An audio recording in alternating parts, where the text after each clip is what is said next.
It's no coincidence that we've started out here in New York City because it was out there in that harbour roughly 240 years ago that the last British ships left the country as the new United States as we know it today truly took form. New York has been at the centre of this development since the country's inception, and today it's the embodiment of everything that the largest economy gets right and everything that it gets wrong. The country, once just a colony in the sprawling British Empire, was born out of a brutal war for independence that was motivated by a desire to dictate its own economic destiny. In the United States, you had a revolution that overthrew a British monarchy, and then they sat down and said, what kind of country do we want? And they sat down and wrote a constitution, and they adopted that constitution, and then they implemented the government. So in a certain sense, they got away from the traditions of Europe. Today, the USA is better at spreading its influence around the world than any redcoat-wearing army ever could be, and it's done it with these. Multinational companies that have operations in almost every corner of the globe. The colonial empires of the 19th century that laid their claim to faraway lands by sticking their flag down in the name of some king have made way to a much more efficient type of global empire. There are still flags, they just look like this, and nothing has been more effective at planting these new flags all over the world than companies from right here. Multinational corporations, love them or hate them, have generated wealth in the global economy at scales never thought imaginable. And the USA is the undisputed master of spreading its corporate empire.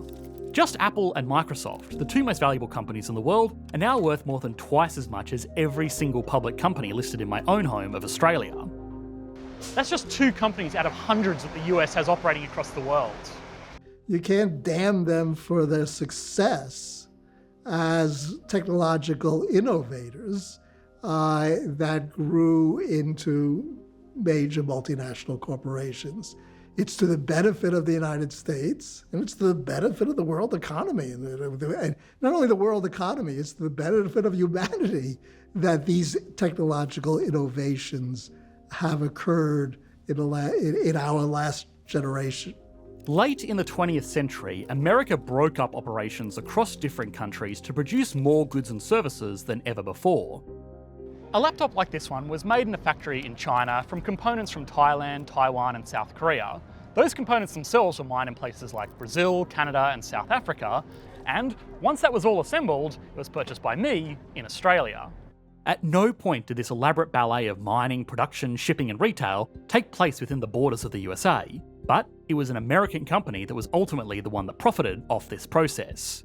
Being the home of a huge share of the world's global companies did more than just bring profits on shore. It also had a profound impact on the American worker.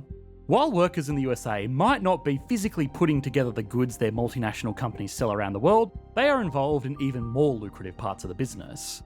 Design, engineering, management and administration are all overseen here, which means most of the highest paying jobs are available to US workers. Let me explain. If someone puts together a laptop, they've increased the net value of the basic components that single laptop was made from. $500 worth of batteries, circuits, screens, and processors becomes a $750 laptop. A value add of $250 per laptop. If that assembly takes a total of 5 man-hours from start to finish, then workers on this production line have a productivity of $50 an hour. This means that they can't make more than $50 an hour as a salary unless the entire laptop assembling industry wants to run at a loss. Compare this to the engineers working away writing software and fine-tuning component designs for computers all over the world. The same 5 hours spent designing a better product here could add value not just to a single laptop, but to every single laptop made by this company. Even if it's only improvement that shaves a few cents off manufacturing costs, that can be leveraged across millions of products that make the value of those 5 hours potentially worth millions of dollars. This is the benefit of being right at the heart of global industries. When workers in places like this are producing so much value in an hour, they can be paid more. That makes this a really attractive place to work, which helped give the United States another big advantage on its rise to become the world's dominant economy. Immigration and innovation. And then it welcomed immigrants. I'm very pro-immigration. I think a big benefit of the U.S. is the welcoming of immigrants. The United States is home to the largest immigrant population in the world. Workers are drawn here more than any other country by the opportunities and high wages. In a virtuous cycle, this further benefits America's economic power. You pick the immigration story, you've had waves and waves of people that have entered the United States where they found some level of aspirational destiny here because of that flat structure. They may also be the kind of people willing to take on the risks of starting the next great American business. And so this is a culture of risk takers. Remember, my family came here because there was no work in Italy. So definitionally, those people that left Italy are risk takers. Who are the people who become immigrants?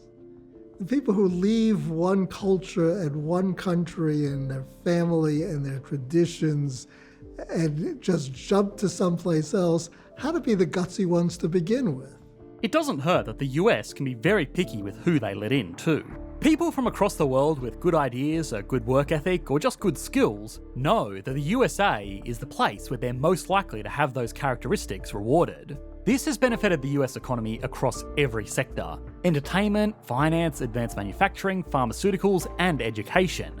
So I actually think overall immigration is a net benefit at both the high end and the lower socioeconomic levels. That's been proven. And in fact, a lot of economists think that one of the reasons that the US has stronger trend growth overall than Europe, for example, is that we allow more migrants in. This has continued even as the American economy has shifted. Now, there's a single truth that I would say is embedded in a lot of distortion. And the single truth is that over the last 20 years, under the neoliberal system, where capital goods people, supposedly people, were allowed to go wherever they wanted, capital moved faster, and we didn't worry so much about what the effect was going to be on the ground for average people doing real jobs in America. The new American dream has been based on the idea of moving away from manual labour and into those high-value and highly paid managerial jobs. And so you didn't get a lot of trade assistance for labor in order to, say, transfer workers from dying industries into new ones. You didn't even get the sort of investment that, say, the Germans would do or the Japanese would do in just trying to keep that labor force up to date with skills. We just sort of thought, you know what, let manufacturing go elsewhere. We can all be software engineers and bankers. So, the US is home to a lot of large multinational corporations that extract and produce value across the entire planet and bring a lot of that value back home to their domestic employees and investors. This cycle maintains America's economic dominance today, but then why are so many of the world's largest companies located here and not somewhere like Europe that had a century-long head start in the industrial age? The answer might lie right here on Wall Street. The US's world-leading financial sector has played a key role in getting America to where it is today. Enormously important. It was enormously important in the 19th century, and it's enormously important to the 20th century, and I think continues into the 21st century.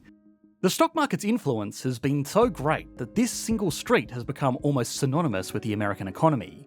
The market-based financial system that the United States has is able to allocate resources in a way which gives the United States a significant advantage.